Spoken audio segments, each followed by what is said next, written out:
Welcome back, gardeners. Today we'll show you how to successfully grow shorter carrot varieties like Thumbelina and Paris Market in containers or shallow raised beds.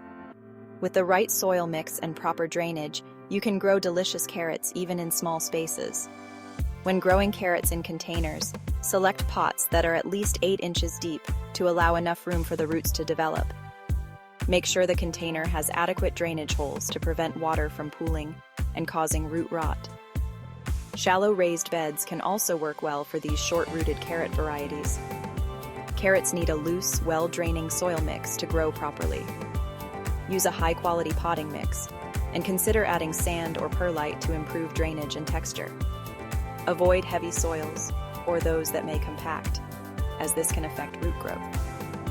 Plant your carrot seeds about 1/4 inch deep in the soil and keep them evenly spaced. Water thoroughly, but be careful not to overwater.